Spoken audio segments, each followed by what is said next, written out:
Okay, so welcome back to the second part of this week's lecture. This is where we are going to start officially on image segmentation and very simple topic of thresholding. Okay, so we already covered the first step towards segmentation, which is edge detection using techniques such as Canny algorithm. And then, of course, once edge detection is done, we need to link the edges, and there we learned about something like Huff transform, right? Which can be even used to find out anything in circular or anything in elliptical in shape or any curve which can be parameterized. So let's discuss about segmentation now officially and using thresholding using a very simple example.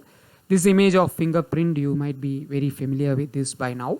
So if I see the histogram of this, it looks like this, right? And it's pretty evident that it is a bimodal sort of distribution, right? It's a sum of two Gaussians, you could say. And if you assume this to be a Gaussian, of course. And one thing by now should be very clear to you looking at the histogram and then going back to the image is that there's a lot of blackish region, right? This blackish region is actually corresponding to this peak, and this background is corresponding to this peak. So what we are going to do is, it's pretty simple. If I want to segment out the fingerprint from the background, in this case, I just need to put a threshold somewhere here, right? So I put a threshold over here, and you just need to consider this region, right? So that will actually help you exactly like this. So you can extract the fingerprint image from the background. So it's quite simple, right? I think there's no magic around it. Okay, so this is what is known as thresholding. Okay, so let's move on. And I just want to make it more official. There's nothing magic here. Everything is known to you. And segmentation, I think you should be already knowing that the basis behind this is to actually separate the image into something like foreground or background. And background itself can be n number and foreground itself can be n number. So need not be binary sort of segmentation. It can be multi-level also. And the most basic of this is basically purely based on the intensity. You put a threshold on the intensity, anything above will be put to 1, anything below will be put to 0. So it's sort of binary in that case.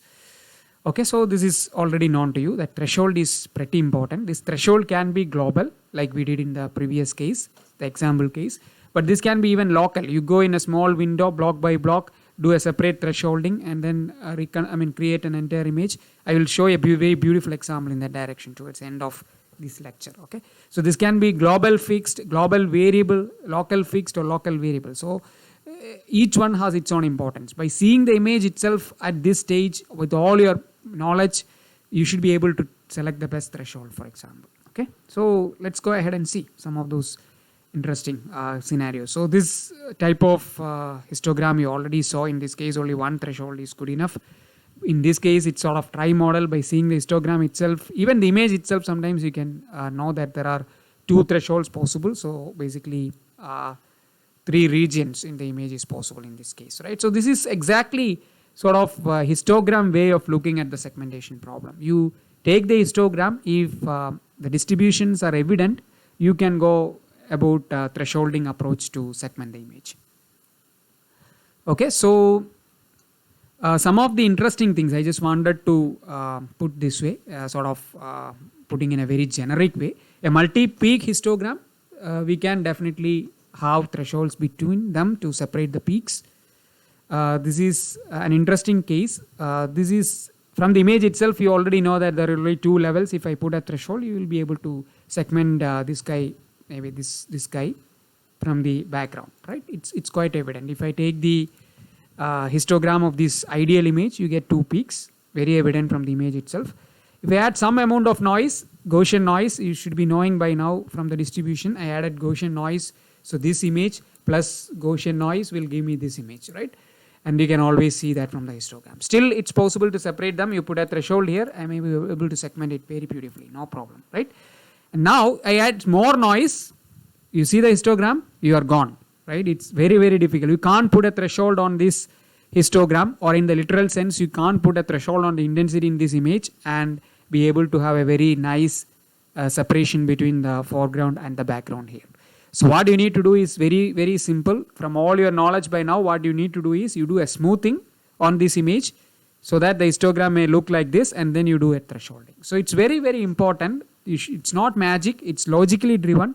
You just see all these tools that you learned so far, you make use of them before making any decision. And all your decision should be supported by some fact. Okay. So many types, noise will be there, smoothing will definitely help. And then these examples we will take in the end. I have very, very interesting example in this direction. So for example, this image, we already know it. If it's corrupted by a uniform intensity like this, then we may have to do something more. Okay. So in many cases like this, edges or doing a Laplacian on the image and then applying a threshold may help. Okay. Many cases. And in many cases, you may have to do local sort of, you go in sort of local way and then do sort of thresholding. So I have an example towards the end. And this case, I mean, it's very difficult otherwise, right, to separate. For example, if you get something like this or something like this, where will you put the threshold? It's very tough. Okay.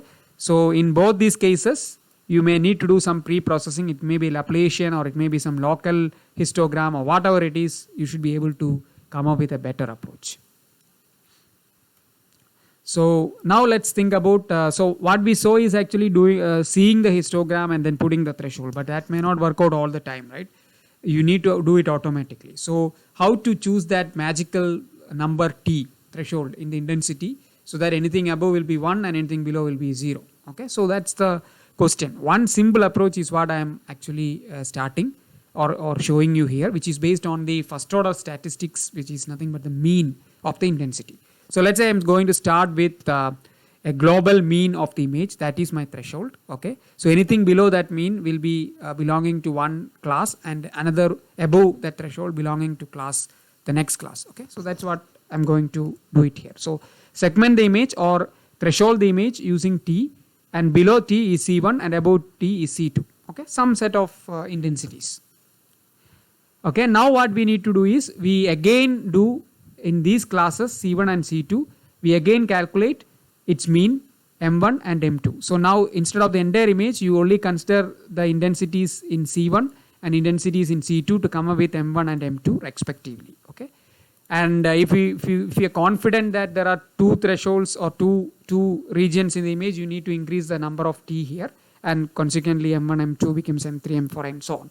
Okay. So idea is this, and now you create the new threshold, you update this guy to be this, basically again the average of the means. Okay, so you have a new threshold now and you repeat the same, so with the new threshold you go back to the step 2 and go through this until you have a convergence criteria where the between successive T, if the difference is very small, you put a threshold.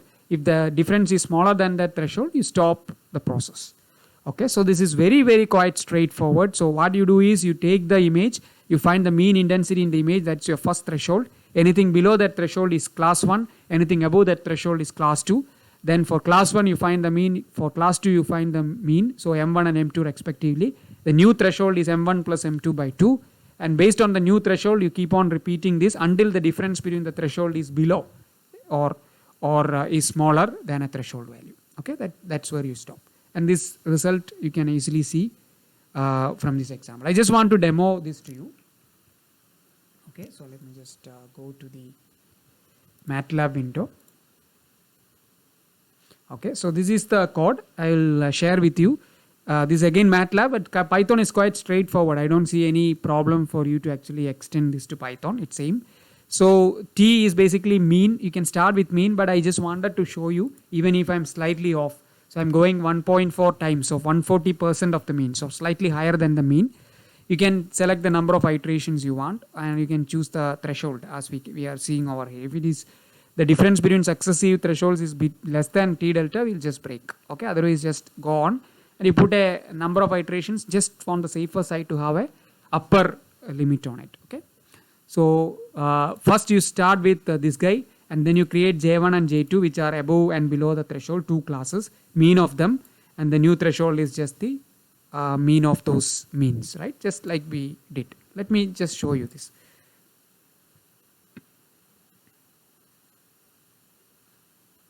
Okay, so this is the starting point and I am starting somewhere here. You can see the red line here, right? So this is 1.4 times the mean, because I'm starting from this value. So if I run it, one iteration itself, it went from here to here. So the new mean is already here. Okay, so then you just keep on going. That's it. So you're sort of converged, and this was the original histogram was shown, and this is the segmentation result. So it's quite straightforward. It's very, very applicable. You can play with many different types of images and see the results, and it's going to be definitely interesting for you. Okay, so let me just go through this again. Okay, so mean based approach, first order statistics based approach is quite trivial, and it works most of the time. You just need this. But then there is a very, very popular algorithm, just like the canny edge detection algorithm. There is something known as Gauss's global thresholding algorithm. So this is further extension to the mean based approach. So instead of mean, we are going for the second order statistics here, which is nothing but the variance. Okay.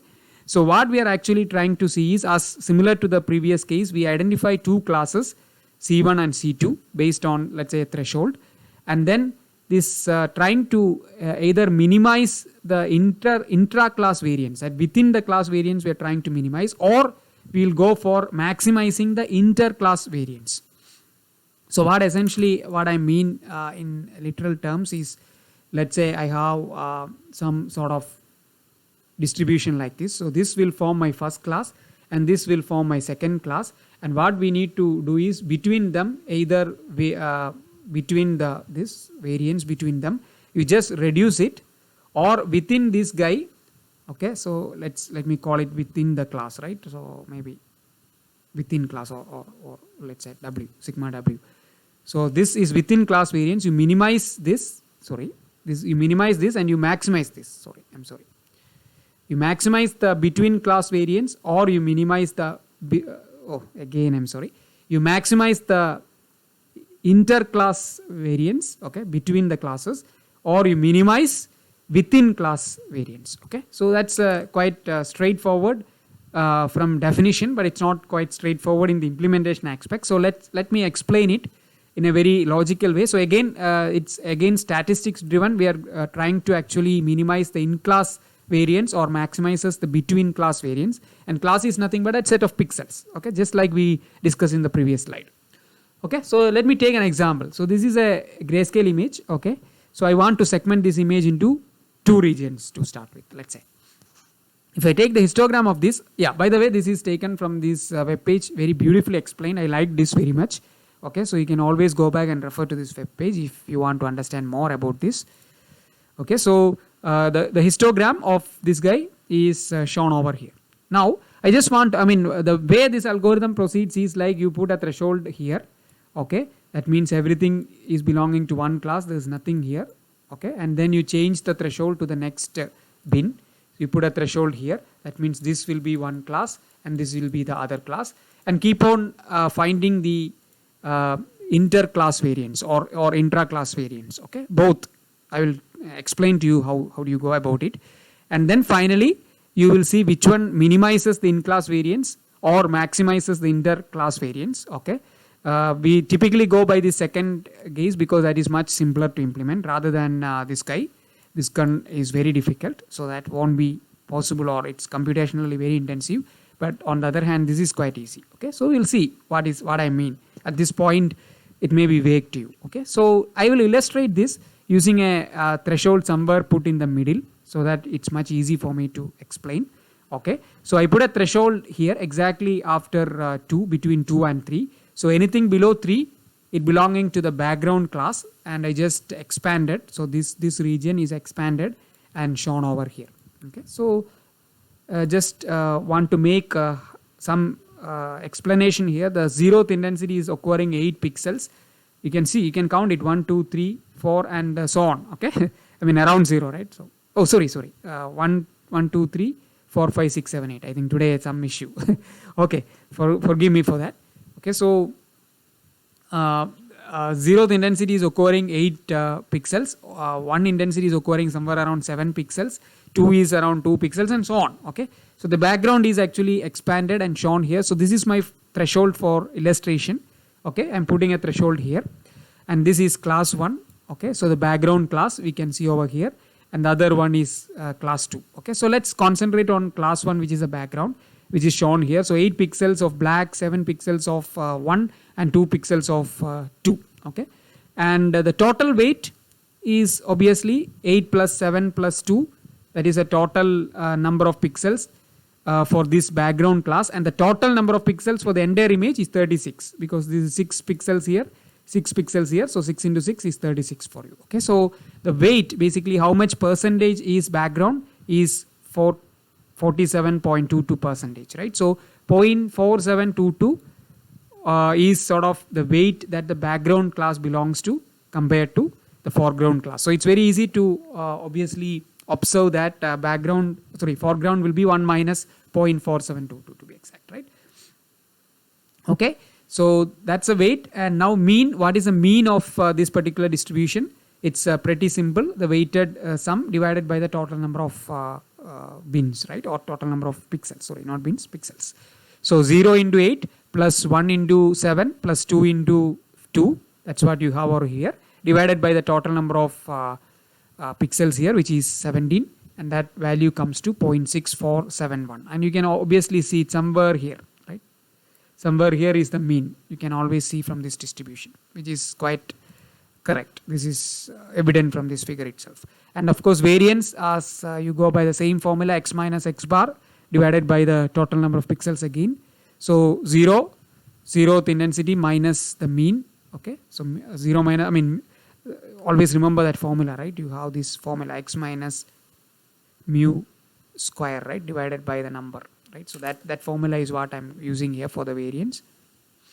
Okay, so 0 minus mean square into 8 plus 1 minus mean square into 7. Okay, 7 is coming from here. 2 minus 0.6471, which is a mean again, into a square into 2, all divided by 70. Okay, so this weight is important because each one is having certain weight for the contribution for the entire image, that you should not forget, right?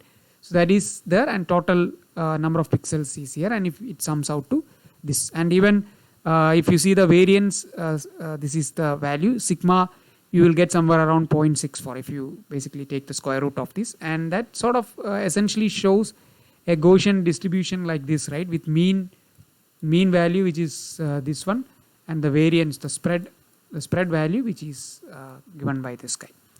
I hope it's very clear to you. Okay, and similarly we will do it for the background class, the foreground class. So that is basically shown over here. So again, foreground, this part is zoomed for you. So 6 pixels of intensity 3, 9 pixels of intensity 4, and 4 pixels of intensity 5 is that what it contribution. Like ditto, the same formula we calculate here, and here the mean comes to be around 3.89, which is somewhere here, understandably correct, and the variance is somewhere around 0.5152. So what we have now is we divided this into 2 classes, and we found the mean and variance for each of these classes.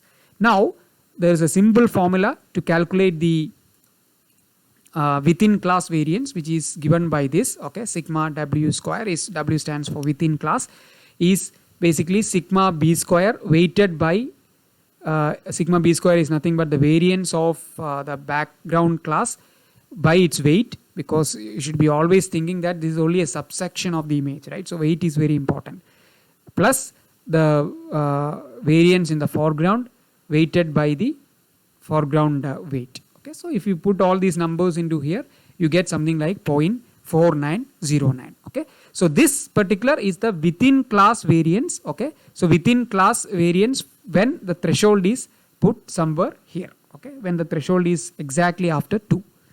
Okay, now for Otsu's approach to work, what we need to do is, as I said, we need to vary this threshold. We need to consider each bin as a threshold, each intensity as a threshold, and then find out the within class variance. So I just consolidated that result again in this link.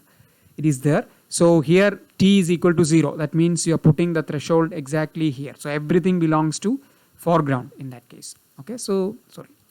So you can see over here, right? T equal to 0. If you see over here, all these belongs to the foreground and only one class belongs to the background. and the corresponding calculations just following the formula in the previous slide is here, and you have the within class variance to be as high as 3.1196. Okay, and then similarly you change the threshold t equal to 1, that means 0th bin belongs to background, rest everything belongs to foreground. Calculate everything, the weight, mean, variance for both the background and foreground, and then you calculate the within class variance using the same formula, which is weighted sum of these two variances, right? That's all, and you get this, and so on. You calculate t equal to 2, 3, 4, 5. That's it, you covered. So going from all foreground to all background, and you calculate the variance, and you can see over here, if you notice the within class variance, as I said at the start, the objective is to minimize the within class variance, and if you see over here, this guy has the minimum variance, and that's your threshold. Okay, so that's the magic number or the magic threshold, which nicely splits this image into two segments, one for foreground and one for background, and this satisfies what condition? This is optimum in what sense? It is optimum in second order sense or optimum in the minimum variance sense. Okay, so now as I said, okay, so once you put t equal to 3, you segment the image is something like this, and it makes sense, right? This is your background section, and the remaining is your foreground section. White is the foreground, black is the background. I hope there's nobody objecting here. Now, calculating the within class variance requires all these parameters to be calculated, and that's really tough. So instead, what we go with is something known as between class variance, and in that case, we need to maximize that. You need to find the place where the between class variance is maximum, and for for calculation of that, I'm not going to the derivation. It's quite straightforward actually. The sigma square is the total variance, and from that you subtract the within class variance. Okay, if you do that and you expand all these terms out with these assumptions, or with these which is not assumption actually, it's quite fat, and you end up in getting this nice beautiful formula, and this requires the calculation of weights, foreground and background, which is quite straightforward, right? And then the calculation of means, mu b and mu f, which is also quite straightforward, right? Because you already know, just like from the previous mean based approach, calculating the mean of two classes it's quite straightforward in that sense, right? So that's it. So one thing, so previously we were not treating histogram in the case of the mean based approach, but here the starting point is the histogram. Okay, so always remember that. So instead of this within class, this is the easier route, between class variance. So if you want to go in within class variance route, you need to minimize the within class variance, but if you want to go between class variance route, you need to maximize the between class variance, right? That logically or intuitively makes sense, right? Okay, so that's it. So let me just show you the result for within class, which is already taken from this guy. Okay, so this guy is reproduced here, there's no difference, but with the between class variance using this formula right over here gives me this, and you can see over here this has the maximum between class variance, and I will choose this. Anyway, in this case it coincidentally gets same result, which is, I think in most cases it will, and this is what the Otsu's algorithm is all about. So let me just quickly show you. Okay, so this is more official definition. So whatever we discussed so far in a more mathematical terms. So you start with the let's say you have L minus 1 or L levels rather, L distinct integer levels in the image, just like your 256 levels in an unsigned 8 representation, and you have m into n pixels, that's total number of pixels. The normalized histogram, you already know how to do it, right? You divide the actual number of pixel distribution by the total number of pixels, and then you choose a threshold. Typically you start from 0 all the way up to the level, just like we discussed in the previous slide. Each time you have the C1, C2 classes, right? And C1 is actually ranging from 0 to kth intensity, and C2 is ranging from k plus first intensity to the last intensity level, which is L minus 1. So each time you calculate the basically the weight. So it's in probability terms. If you normalize the histogram, we already discussed during the histogram equalization that it is something like a probability distribution, right? because the sum is going to 1. So that is similar to a probability distribution. So this is nothing but the weight that we calculated in the previous slide. So this is for the class 1 and this is for the class 2, and obviously this relation is quite straightforward for you to understand, right? Because you have only 2 classes, so since it is a normalized histogram, the sum has to go to 1. There's no question about it. So if you are confused, don't worry, this is nothing but the weight of background and foreground, just like in the previous class.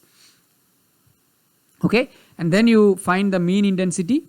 Okay, so the mean value, again same formula, ditto formula if you go back and see the previous slide. Okay, so you have this is the weighted sum divided by the total weight, right? That's what you have it.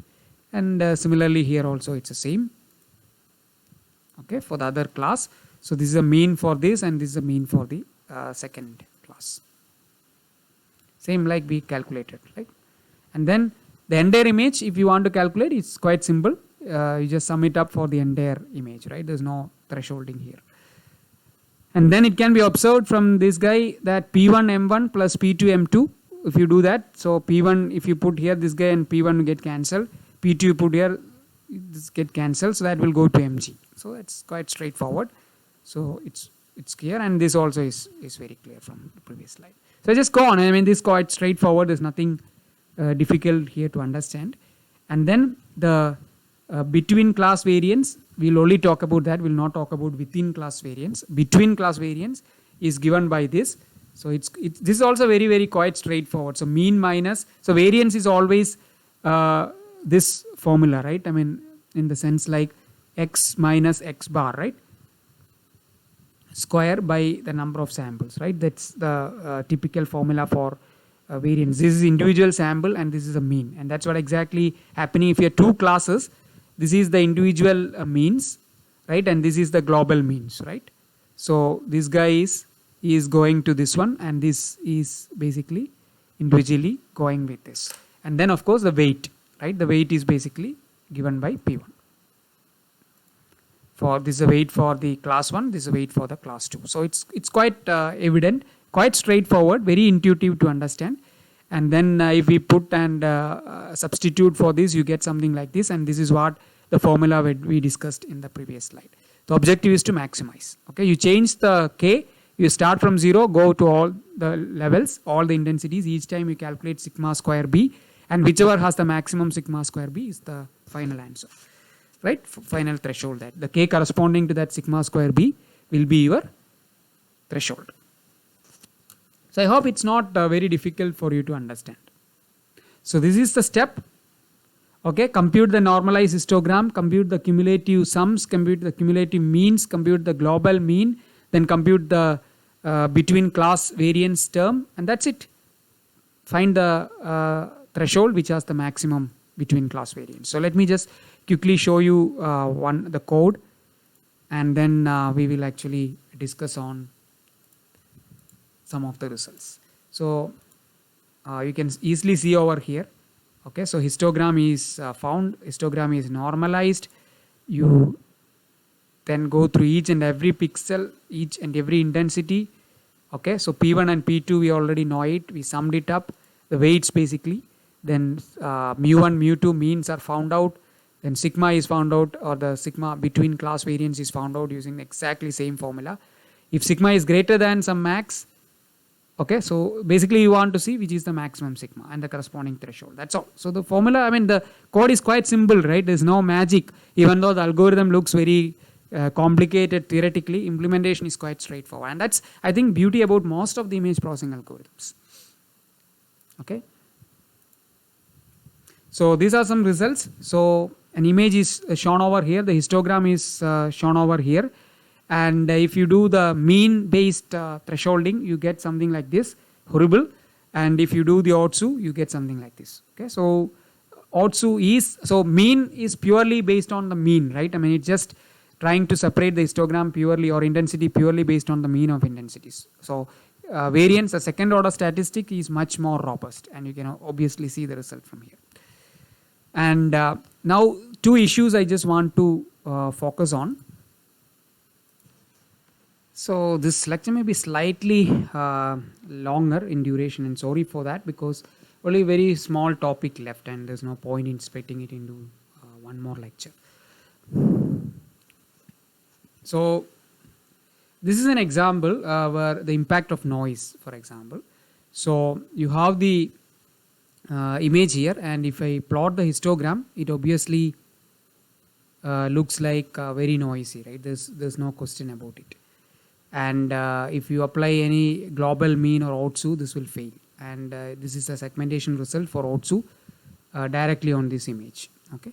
But if I smooth the image using a Gaussian filter, averaging filter, a 5x5 averaging filter, I get something like this.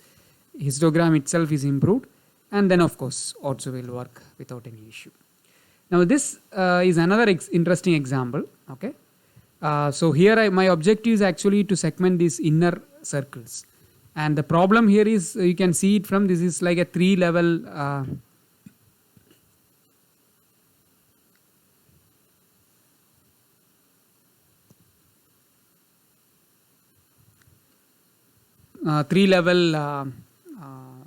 histogram, right? In a way, you can think of about that. So if I do Otsu, obviously it thresholds like this, right? And the objective of getting the smaller one is gone. So you have to aid. You cannot create magic by directly giving this image, right? So what we need to do is, this is what I was talking about earlier. You do a Laplacian on this image and then take a threshold. So that's what you're having, threshold that Laplacian here. So you do an Laplacian on this and then threshold, you get something like this. The histogram looks like this. Then if you do Otsu, okay, then you get something like this. So that's a beauty. Okay. So there are many ways. I mean, this is all come from, you may think that how shall I go about this? How can, it's all come from your knowledge, right? You all the things that you learned so far is beautifully applied here. You studied about Laplacian, and just now you studied about Otsu. So direct application of Otsu won't help you, but something like you do a Laplacian, then threshold, and then Otsu is going to give you better result than this. Now, many cases, this Otsu or the global thresholding may not work that well. So you need to actually do it very locally. So this can be done in many different ways. You choose a kernel. Within that kernel, you calculate the mean and standard deviation. And then, of course, you know the global mean. You can actually have a threshold in this way. Okay, some parametric sum of the local mean and the local variance. Or it can be even something like you choose the global mean and add local variance to it. So different ways you can do thresholding. All these are possible. Okay. So I will take an example. Okay. So this is an interesting image, and this very often you do a photograph of a textbook or a newspaper or some writing, you end up in getting an image like this, right? So if I do an Otsu thresholding or any sort of global thresholding, you end up in getting this. Because it's quite evident, because the brightest region is here and towards this is very dark, and that is sort of coinciding. So it's like if I have a surf plot of this particular image, it will look like a Gaussian, right? And then it's very difficult to put a single threshold. It's absolutely difficult. So what you need to do is, so if I do a one threshold, this is the result you get. Obviously, this is the Gaussian circle that you threshold, right? And then in this case, it's a very beautiful example where you go small blocks, okay, and in each block you do an Otsu, for example, or any local thresholding also. If you do, you get this beautiful image back. And this is another example, okay, so this sort of stripes, right? If you do Otsu, you get something like this. If you do local thresholding, you get something like this. There's another way to recover this image is by going to Fourier transform, right? Because you can see that Moiré sort of pattern here. So you'll be able to remove that in Fourier transform. Okay, so there are many different ways you can go about this. Okay, so that's it. I think it concludes this week's lecture. I just want to show this example, this local thresholding example. Okay, so I'm going to take the exact image, the same image.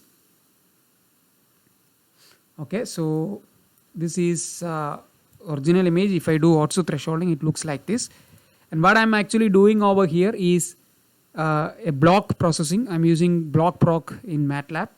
They're similar in Python also. So 50 by 50 blocks are taken, and then it executes this function. And what is this function is basically gray thresh is the command for OTSU in MATLAB. Okay, so gray thresh command will be acting on each of these blocks. So OTSU thresholding is acting on each of these blocks. That will give you the threshold, and based on that threshold I do the binarization of the image or thresholding of the image. Okay, so that's the simple concept. So 55 by 50 block kernel, I do local thresholding. That's the essence of it. Okay, so if I do that, I get this. So is not it beautiful, right? It's so beautiful, right? You got the entire image. Oh, let me just run it again so that you appreciate it better. Okay, so this is the recovered image. You try this out. You have this problem all the time. It's so trivial problem, and you get so beautiful. You just see this image is so beautifully done here. Only thing we did is we did a local thresholding, and this is why image processing is so interesting, because you can do everything what you learn right at the comfort of your home, right? And the surf thing, I just wanted to show you that, so that those who are not understanding this global threshold issue in this case is this thing. So if you see this surf, so basically x and y axis are the pixels and this is intensity. You see this, where shall I put the global threshold?